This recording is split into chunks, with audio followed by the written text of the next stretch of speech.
Welcome, everyone, to Antioch Center for the Nations. Very excited to be here with you and bring a message of encouragement, faith, and strength to you. And I'm going to put that title to that message up immediately. The title of this message is Entering the Land of Giants. We're not going to take very long here. It's a simple message, and I'm going to keep it simple. And to begin, I want to start an introduction with a couple of passages of Scripture from Hebrews. The first one from 11:6. Without faith it is impossible to please God, because anyone who comes to him must believe that he exists and that he rewards those who earnestly seek him. Now, we already know that faith is an absolute necessity when it comes to relating to our God, when it comes to speaking to Jesus, when it comes to prayer, when it comes to even being saved. Without faith, it is impossible for God to receive pleasure from us. The opposite of faith, of course, is doubt, fear, disbelief. Faith is believing, it says in the Bible. And so therefore, God is expecting us to believe, not just believe in general, but beginning with the fact that he exists, as the verse says, and then going on to the fact that he will give rewards, he will answer prayers if we earnestly, diligently, constantly seek him and talk to him. If we are like the widow with the unjust judge, and we day after day continue to come, he will not sit by and do nothing. He will respond. But that requires our faith, persistent believing, persistent seeking. But there are some who do not walk in faith. They fall back, they pull back. Hebrews 10:38 says here, "But my righteous one will live by faith, and I take no pleasure in the one who shrinks back." But we do not belong to those who shrink back and are destroyed, but to those who have faith and are saved. So here the writer of Hebrews is saying that God says, my righteous one will live by faith. It's impossible to please him without it, and he takes no pleasure, it says here, in the one who shrinks back. In other words, one who is confronted with situations in life and is moving forward into the plan and purpose of God, or what God has provided or has put before someone. And I like God's provision because God's provision requires that we take it. Manna is a great analogy of that. Manna fell on the ground. Manna was not mysteriously appearing on the cooking utensils of the Israelites in their kitchens. They had to go and get it. So it is with all things that God provides. All purposes, plans, all his strategies are laid before us. And as we go toward the theme text that we're going to look at tonight, we're talking about the Israelites in Numbers 13 and 14, when they were already out of Egypt, already seeing miracles, already seeing the Red Sea split in half, and God doing all the plagues he did to deliver them. And now they're going to the land where they are supposed to enter and take that land. Now, they were strategists. They were doing what God called them to do, but they also wanted to first make a plan, so they sent spies into the land of the Hivites and the Perizzites and all the ites that lived in that space that they were supposed to dispossess from those people and take for themselves as an inheritance. So they sent 12 spies. And those spies went in, looked around, and two of them had a great opinion, Joshua and Caleb. And those two came back and said, this is doable.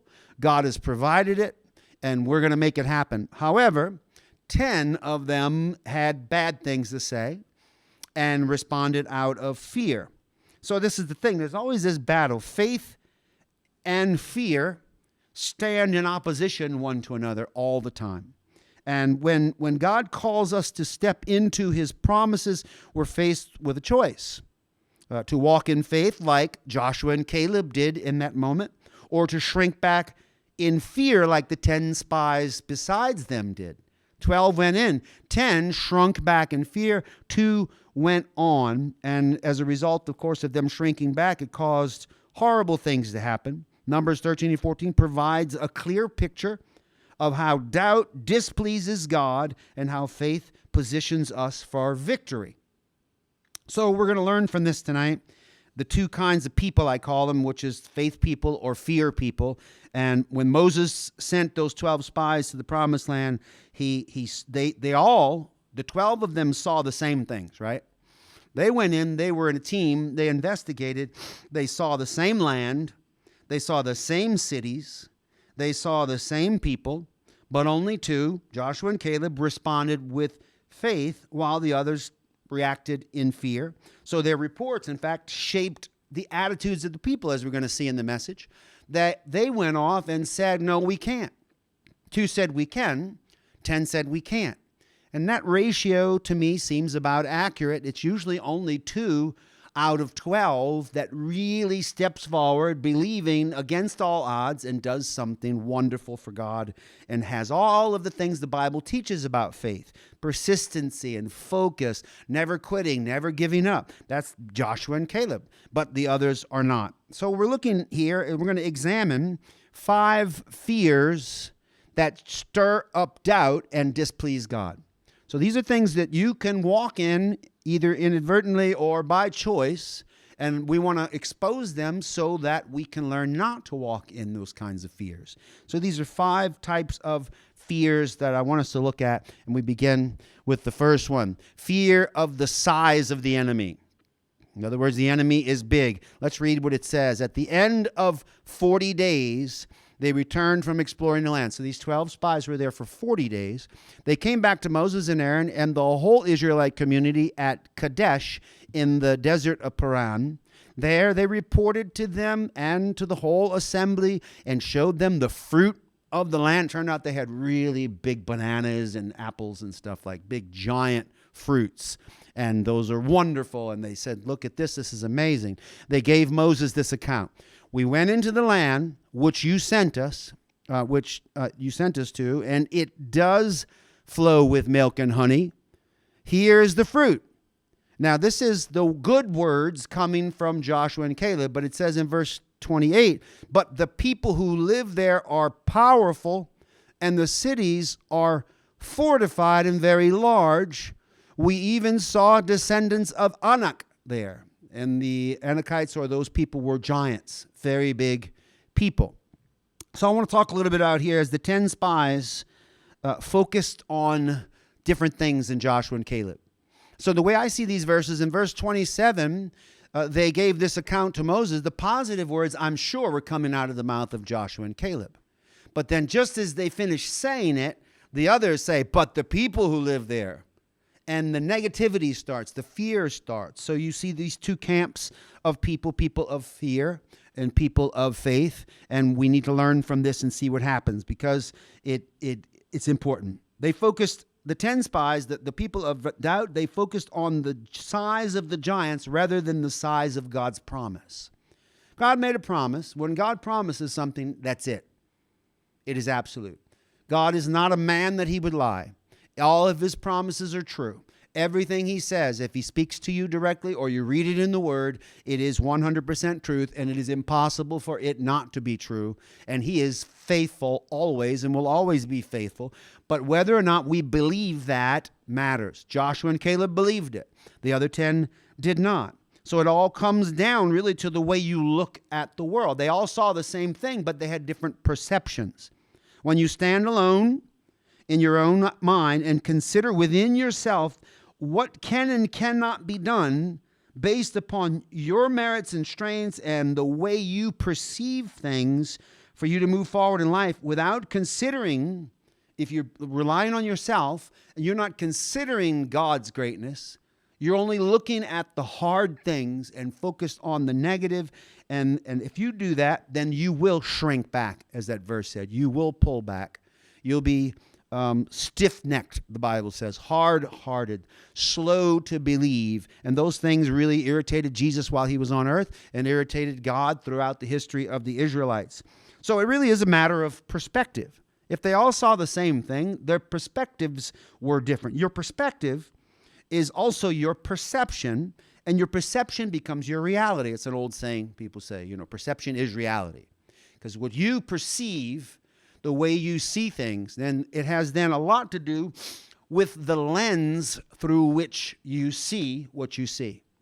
And Joshua and Caleb are looking not through the lens of human power or human strength. They're looking at the situation through the eyes of fear, but Joshua and Caleb are looking at it through the eyes of faith. The 10 are looking at it and trembling because they have not even once considered how God would see it, but Joshua and Caleb did. And if you look at the world and its issues and problems that you have to face, your perception of possibilities can be limited. You can limit yourself because you would always come up with reasons not to step forward, reasons not to grow, reasons not to see things the way God sees them. And this is an example we see in with David and Goliath. Same thing. You know, David had to face this giant Goliath on that field, and instead of 10-2, there was only 1 to thousands, because the entire Israelite army at that moment, when they were facing Goliath, was trembling in fear. They were looking at the giant. How? They saw Goliath and decided that I am able to do this in battle. I have this sword, I have this shield, I have this spear, but his spear is bigger, his sword is bigger, his body is bigger, he's obviously stronger. So those are facts, by the way. But when we focus on the facts, the negative things, we digress from the purposes of God because it has nothing to do with it. And quite contrary to that is the way David saw it. So David had eyes of faith. And he says to this giant, you come to me with a sword and with a spear and with a javelin, but I come to you in the name of the Lord of hosts. So it clearly says David was not looking at this situation through his own eyes. He didn't say, I also have a spear and a javelin and a sword, because he knew there's no way those things could compete with one another. But I come to you in the name of the Lord of hosts.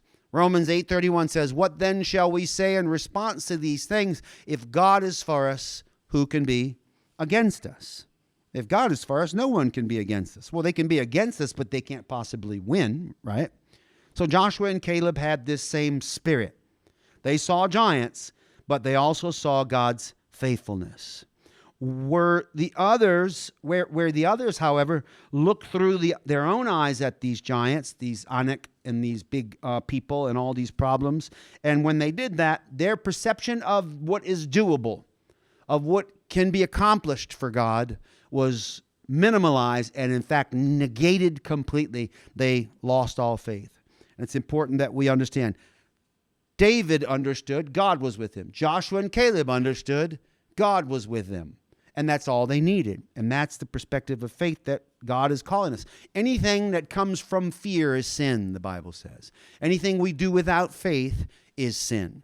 So faith is us operating in belief by looking. We just need to look. When you feel the motivation to do something new, let's just say you believe God's calling you to do something new.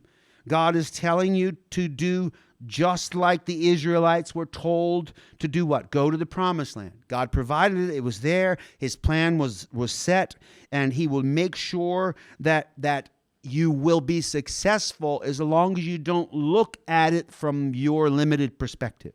Do not look at the world ahead of you like the 10 doubtful spies did, but look at it like Joshua and Caleb. Look at it like David. Look at it like all those people in the Bible who believed. Look at the situation like the woman with the issue of blood. Look at the situation like blind Bartimaeus. Look at the situation like those that saw something that was not and that thing became, because that's what faith can do if you believe.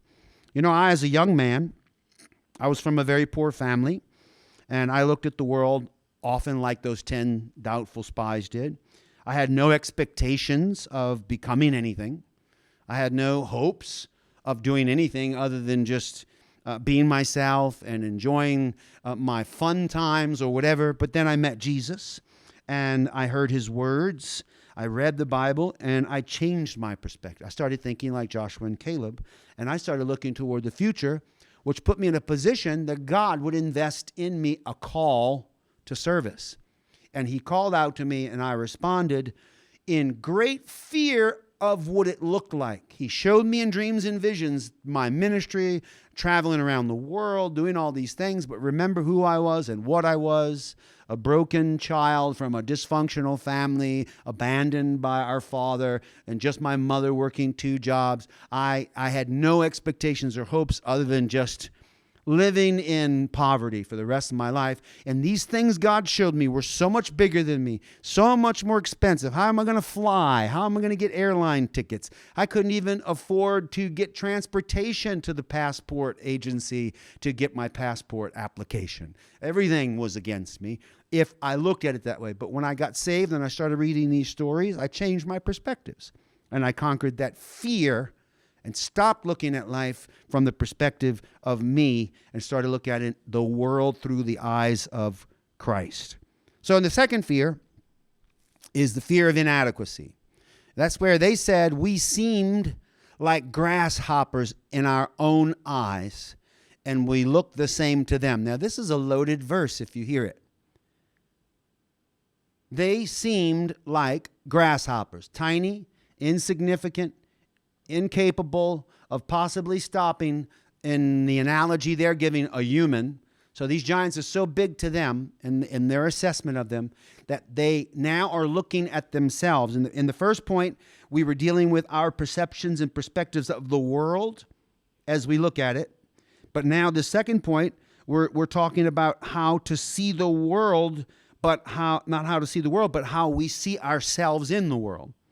And what they see themselves is they seem like grasshoppers in our own eyes, they said. In other words, we looked down on ourselves. We looked at ourselves when we saw these giants and we saw these warriors in this land. And we felt so tiny and so insignificant. In other words, their self-image, their self-perception, just like the first perception of the world was based upon human view, not God's eyes. Now they're turning inward, looking at themselves, and they see themselves as grasshoppers, and we look the same to them, they add. But did they? Were they even looking at them? Did they even care? If the favor of God was on them, that wouldn't be so. But they had a fear of inadequacy. They were seeing themselves like grass. How do you look at yourself when you're confronting hard things, difficult things? How do you perceive yourself? Do you see yourself as incapable, insignificant, unimportant, like a tiny little grasshopper? Or do you see yourself again through that lens, the same lens in the first point that you're looking at the situation through, the eyes of God? Go into the mind of God, and you can do that through the Word and through prayer. Look at yourself through those eyes. Suddenly things will change. So the people not only saw the enemy as giants, but saw themselves as small.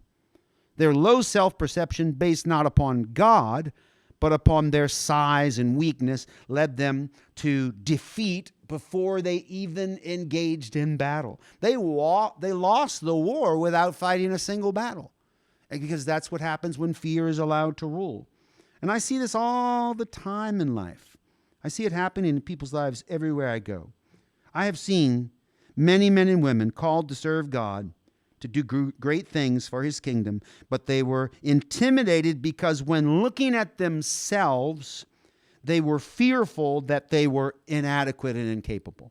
So they started thinking, I'm not going to take the steps forward to realizing what God's calling me to do, because look at me. I'm nothing. I'm terrible. Now, there's nothing wrong with not exalting yourself. But once again, ask the question, how does God see you?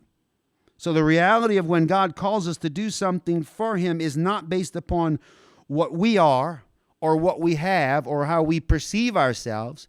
But God says, you know what? My grace is sufficient for you. It says in 2 Corinthians 12:9, for my power is made perfect in weakness. This verse and many other verses, if you could go study them, believe them, and hold them into your heart, you begin to change the way you see yourself. You see the way God looks at you. That's again what David did. That's what we see in Gideon in Judges 6, 12 through 16. There's a story of when Gideon was faced with his perceived inadequacies because the angel came and the Lord appeared to him, calling him a mighty warrior. But Gideon's response was full of doubt, right? He said, but Lord, my clan is the weakest. I am the weakest. I am the least in my family. Anybody would be better than me than do this. But remember, the Bible says in other places that not many wise, not many noble does God call. He's not looking for people who with their own strength and power and self-fortitude can say, I am a conqueror, I can do things. But people who can rely, through faith again, not fear, can rely on God's view of you. And when God looks at you, he says, my grace is sufficient. And he is El Shaddai, the all-sufficient God, always able to make you something you're not. You just need to stand up and be there. You just need to be present. One of the most one-sided victories in the Bible ever was when Hezekiah was with Isaiah, and they were praying together, and the city was besieged, and they were everywhere surrounding them. And Rabshakeh came and through Sennacherib and threatened and said, none of you will live, none of you will survive. They sent people to broadcast these negative messages to the Israelites locked up in Jerusalem with Hezekiah, and the people were terrified. But Hezekiah and Isaiah prayed together. They laid prostrate before God and put it in his hands. And now, because they did this, what did God do? In that story, God sent one angel that killed every person in that army that was surrounding Jerusalem. So what did they do? They did nothing. And that's the thing. If you can look at yourself and know, okay, this is what I can do. I have some skills. I can do that. But understand that what God does is he works with you with signs and wonders. He adds to you like he did to the craftsmen that built the temple of God and did the gold artifacts of the temple. He says, I will add to them of my spirit. They had skills, yes. You have skills, yes. But God can amplify those skills and make them greater. So God declared actually to Gideon that he was a mighty man. So God's opinion of him was mighty man of God. At the same time, Gideon's opinion of himself was that he was nothing and the smallest and the weakest. God don't care about your opinion. You cannot make decisions about your future based upon your assessment of yourself. You must listen to what God says about you. That song we sing that Lauren Daigle wrote, you say, I am loved. You say, I am this and I am that. And that's a very good song, and I agree with it entirely. If we can just get our mind wrapped up into what God sees us as, how he sees us, then we will do great. And Joshua and Caleb understood this truth as the only two that had a good report. They didn't see themselves as grasshoppers like the others did, but as conquerors. Gideon learned that lesson and went on to have great victories also. These stories, the Bible stories, are all about people who were least, but God made them great because of their faith and their trust. I felt fearful about becoming a pilot. Most of you know I'm a pilot, and I have my pilot's license, and that was very scary. And the only reason I went to become a pilot is because God told me. I literally was going to open the church in Acapulco, the second church building we had, and I went to the building. When I put the key into the door, the Lord said, I'm going to make you a pilot.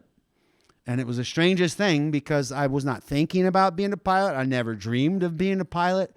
I had no idea that I would ever be a pilot. And it felt so overwhelming because, as you know, I spent 3 years in 8th grade, dropped out in 9th. I was not educated. To me, I always thought pilots were highly educated people with great skill sets and a lot of mental ability to do what they do. And so as I heard those words from God, my instinct first was to fear. But at that point, I'd been a missionary for years. I'd already been serving God for, at that time, about 6-7 years. And so I said, okay, I'll do that. Now, the things that tried to stop me from being a pilot, in my mind, would be this. First of all, it's not cheap. It's expensive to be a pilot. How am I going to pay for that? I barely had enough money back then to buy enough rice for us to eat. And so how is it going to happen? But I trusted God, and I went back after some time to the U.S., and when I went to U.S. as I was transitioning to India, my wife and I went back, and we already had our first 2 children, and we brought them back. And while I was there, a woman came up to me and said, God told me that he told you to do something, but you don't have the money to do it. I want to do it. you tell me how much does it cost to do what you have to do. And I said, that's fascinating because it's me becoming a pilot. And she said, give me the full price. I told her the full amount that it would cost for me to become a pilot, and she gave it to me in cash, the whole amount. So that's what God can do. God does not care that I didn't feel I was able to be a pilot. But it turned out that I became a really good pilot. And I am a good pilot, and I'm very skilled at it. I had these same fears about diving. God opened the door, wanted me to dive. I know it. I know God did that, and God paid for it. And he paid for the first trip. One man paid for the entire diving learning thing. I even tried to pay some parts. He found out about it and reimbursed me the money I spent back then. And people bought me my dive kit, my gear, all these things, and miraculously. And this past week, it's great because, our job is to train the next generation. And so there are things in piloting, things about diving. These are all things that teach us about trust and faith and learning how to deal with fears. And I got to see Joe with me in Bali when I was there, and I got to be with him in his training in the classroom and in the pool and then in the open ocean. And I got to watch him confront his fears. And he wouldn't be upset if I tell you what he told me when we went the first morning to start. He says he couldn't sleep the whole night before. And I thought maybe because of excitement. He said no, he was scared to death. Scared. But what I love about Joe is he did it.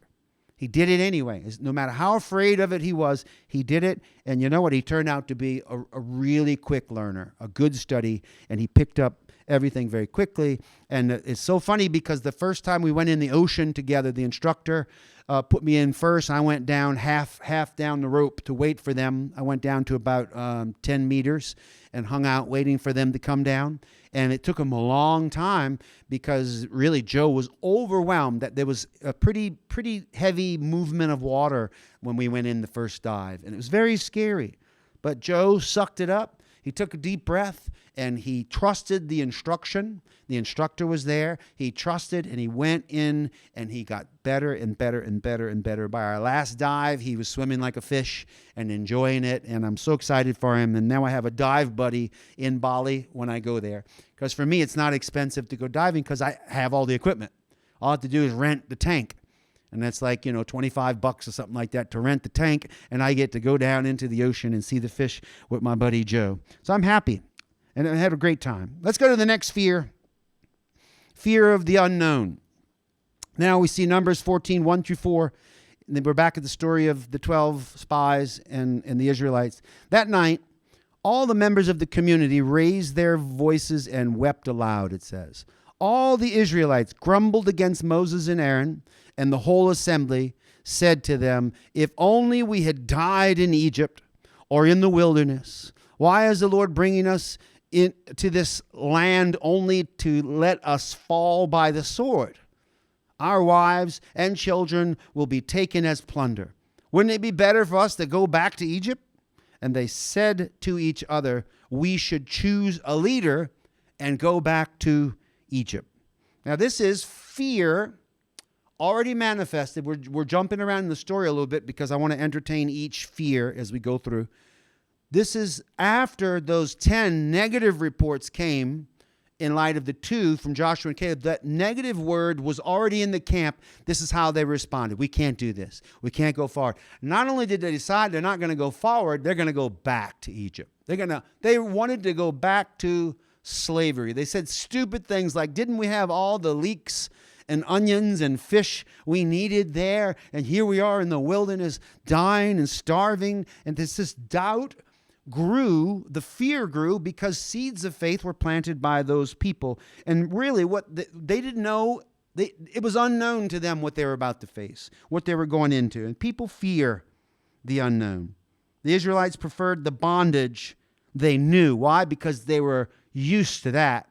It's what they knew. Sometimes we keep ourselves trapped in the worst conditions or the worst state of ourselves because we're afraid of anything we do not know. We just stick there in the bad situation. We stay there in the poverty. We stay there in the simple-mindedness. We stay there in the ignorance.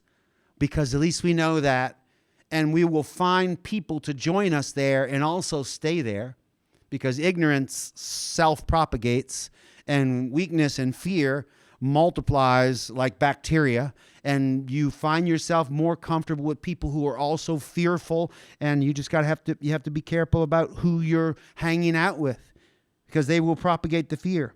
Fear causes us to long for old comforts, even when they enslave us. Fear will keep us in sin because we're afraid of moving forward, afraid of changing. In fact, fear hates change. Man hates change too. And to be honest, I do not love change. I especially don't like moving to a new house. And this last move, I was dreading it, and I didn't want to do it, and I was fearful of it. But what are you going to do? We moved house, and now I'm very happy, and we have a great place, and I have a swimming pool, and I swim every day, and it's great. But before that, I didn't want to, because I was tempted to just believe the fear. And that's what caused Abraham's father, Terah, to remain in Haran. And why the name of the place is settling, because his fears of going to the promised land, Canaanite, that area, the land of Canaan, which, by the way, is the same land later, many generations, that the Israelites are trying to possess. Originally, Abraham was promised that land, and originally Terah was promised, and Terah took his son all the way as far as Haran and settled there, and God had to come and speak to Abraham in the middle of that camp of fear, of doubt and settling, and say, you need to get out of your dad's house. You need to get away from these people, because these people are people of fear, not people of faith. And Abraham believed that. And he took steps and left it all to go obey God. And that's what made him the father of our faith. And that's what he did. So it's interesting. It's interesting to see that people in life, in the lives of people, when they're challenged to move forward into what's better for their life, their fear makes them remain in their past. And it's sad. It's sad. I've left. This is what I'm sad about, is I've been in peer groups of people who were all called to do the same things, and they shrunk back. They were fearful, and I could have stayed with them. Well, these are my buddies, these are my friends, but no, I've had no choice but to leave everyone behind.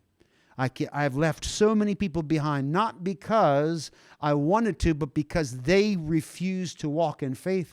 They lived according to their fears, and they never advanced. So I went on without them. And that's what we must do sometimes. Number 4, fear spreads a bad report.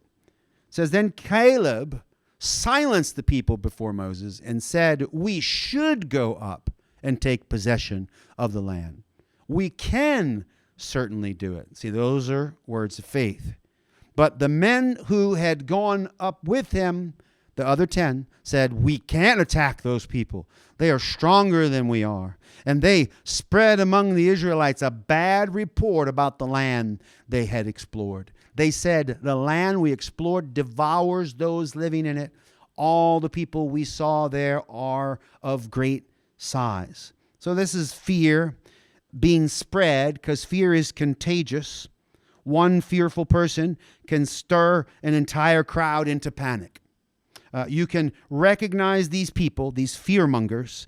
You can recognize these people because when they hear the words of someone who is looking through the eyes of God, in this case, that's Caleb speaking. Someone's looking through the eyes of God. When they hear that, they see those people not submitting to fear like they do, like Caleb was doing. They say the opposite. They will be the naysayers, and they rise up, especially when other people rise in faith. And the 10 spies' fearful words poisoned the hearts of the people and caused a national rebellion, when all God wanted was for them to believe him and trust him.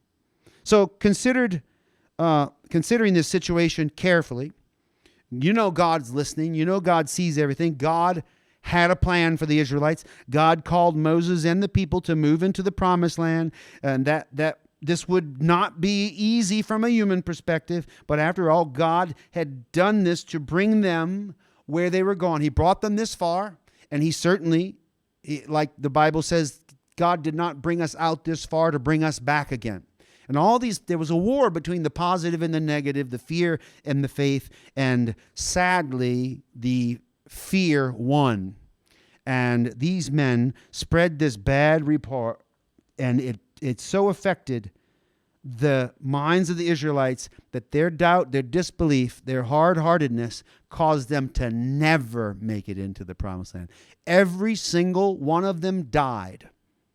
All of them died, and only their children were able to go into the promised land. But somehow, Joshua and Caleb were the only ones that did not die and went on. Not only did they go on to enter the promised land and receive God's promises, but Caleb went on to lead the Israelites in the place of Moses. So it's very important. Those who walk submitted to fear often justify it as a form of wisdom. Like these men, I'm sure they thought they were helping the Israelites by telling them, we can't. Don't listen to Joshua and Caleb. They're saying we can, but we can't. Believe me. Yeah, I guess you're right. They were poisoned by that bad report. And this also is what I saw with David, right? David faced Goliath. We're back at that now. When he killed Goliath, Goliath fell. At that moment, what happened? The Israelites jumped up. These Israelite cowards who've been there for days in fear, living in fear, looking through eyes of fear, believing the fear. They saw David do this thing. That one positive man, that one man that looked through the eyes of God, a boy, in fact, who took some stones and killed the giant, they jumped up, they cheered, and they immediately picked up their weapons and did what they were refusing to do for days on end. Because why? One man can instigate an amazing revival. One man's positivity and position of faith can change nations. Also, however, one man full of fear, teaching fearful thoughts and ideas can poison and cause everyone to miss out on the promises of God. One man walking in faith has the potential of inspiring many people to do the same. And that's what David did. I've had to face a lot of people along this route that I've walked for the last 40 plus years. I've had to face a lot of negative things about people that heard me say what God had called me to do. The first people I told about God's voice and God speaking to me rolled their eyes at me. Who are you that God would talk to you? And it was very hard. There was one person, Mike Caminita, who responded when I told him God spoke to me. He said, wow, that's amazing. Tell me more about it. And I told him what God told me. And he was the one encouragement, just one.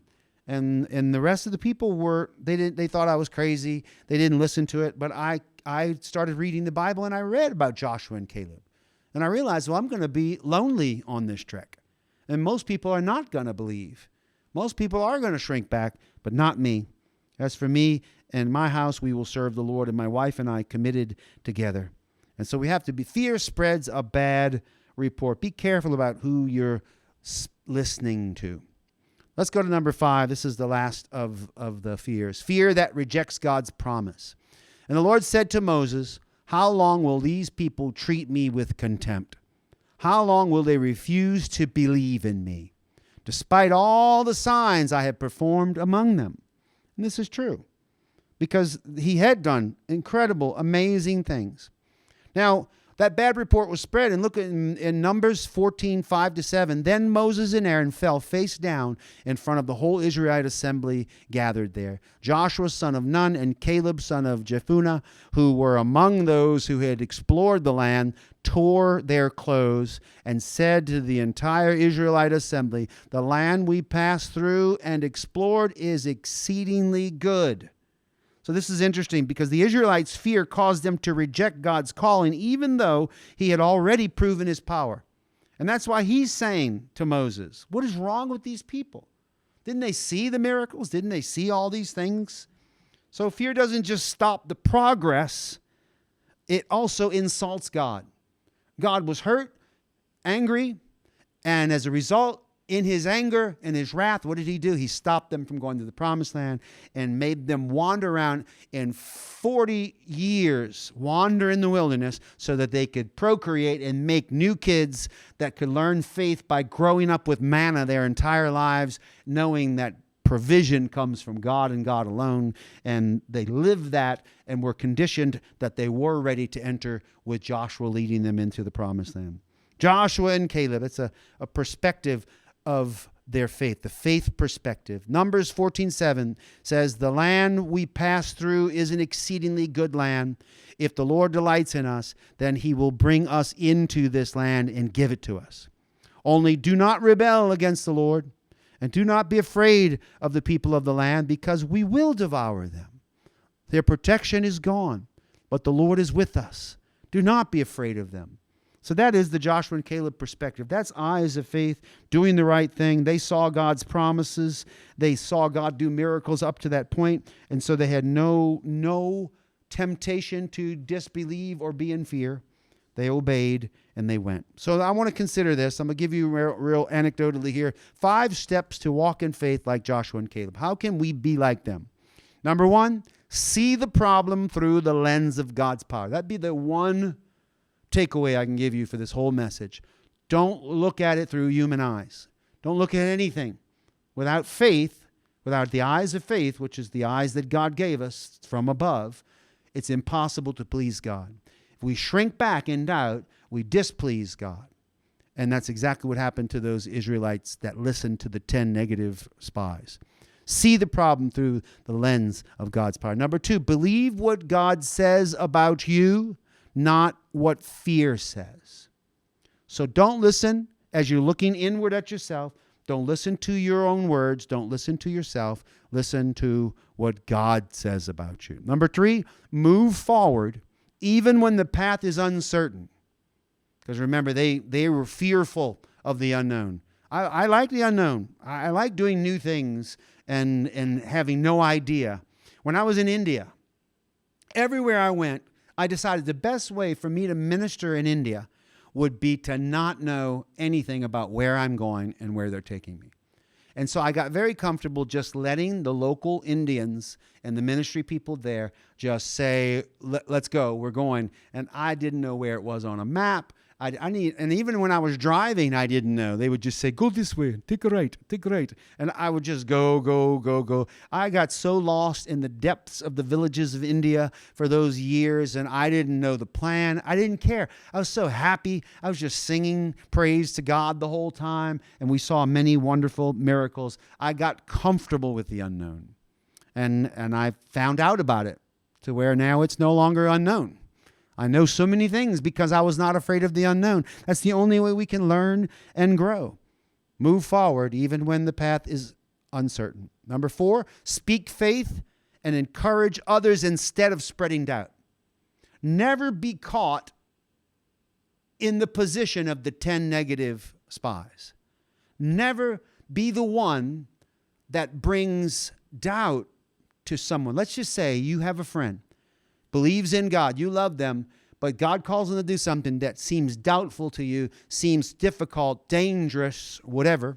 And that's what happened to me as a young man. Everyone around me said, it's too dangerous. You can't go to Mexico. You can't go to India. Can't do this. Can't do that. A pilot? Who told you to be a pilot? People try to discourage me from doing all these things.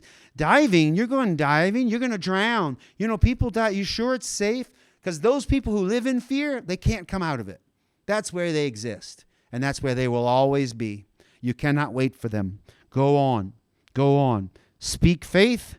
Never be caught as the one that spoiled someone's call. Someone encouraged, someone happy, someone moving forward. Never be the person that says to them, wait a minute. Let's talk about this. You sure you're not making a mistake? And what did I say about people who live in fear? They label it as wisdom. They rename it as counsel. They believe they're helping. And I'm sure the 10 spies believed they were preserving, helping, and protecting the Israelites. I think they felt like this is our mission to keep the nation safe. By doing what? By disobeying God's command, disappointing him, and causing disaster. Don't listen to them, and don't be them. But if you're the others, if you are instead of spreading doubt, you're spreading faith, encouraging. Just do it. I tell people, that was my counsel in the beginning, still is to this day. When somebody comes to me and says, I feel like God's calling me to do ABC 1, 2, 3, whatever, I got my word from God through the Nike shoe company. Just do it. Because that was their slogan years ago. Just do it. And I tell people all the time who come to me feeling that God's telling them to do something, and they would be wanting to know, should they do it? I would encourage them and say, just do it. Really? I should just do it? Yeah, just do it. You know, worst case, it's a mistake. Worst case scenario. Wouldn't you rather have tried and failed than never having tried at all? What if you think God is going to get mad at you for doing something that you believe is pleasing him and is his will, even if it's not? I don't think so. I think he will redirect you like he did Paul when he was traveling in the 16th chapter of Acts, or 14th chapter of Acts, when he tried to go to Asia. He made a plan. I think I need to go to Asia. And the Spirit of the Lord said, no, stopped him. Okay, then I'll go to Mysia through Bithynia. We'll go to this place. And the Spirit of the Lord did not allow him. God said no. Until finally God could redirect him with the man from Macedonia in the dream, calling him over there. And that's where he went and found the Corinthians. And we get these beautiful letters from that mission. Speak faith. Number 5, obey God and trust that his promises will not fail. Obey God, trust that his promises will not fail. So we saw these 5 fears. Number 1, fear of the size of the enemy. Number 2, fear of inadequacy. Number 3, fear of the unknown. 4, fear spreading a bad report. And then we saw number 5, fear that rejects God's promises. But we fixed all this by turning it around and no longer looking at it from the fear perspective, but looking at it from the faith perspective of Joshua and Caleb. And that is what we saw. See the problem through the eyes of God. Look through the eyes of God. So the land of giants stands before us. And like the Israelites, we have a choice to make. To shrink back in fear or step forward in faith. The 10 spies saw obstacles and they magnified their problems. While Joshua and Caleb saw the same giants, the same places, the same things, and they magnified God's power. So it's a choice. Fear distorts reality, causing us to overestimate our problems, underestimate ourselves, long for the past, and spread doubt, and ultimately reject God's promises. So we need to get out of fear and get back in faith. We have to decide. Will we let fear dictate what we do? Will we let it limit us? Or will we walk in faith, knowing that God is greater than any giant we face? I think we're going to walk in faith. Amen? Why don't we pray? That's been the message. I hope that you enjoyed it.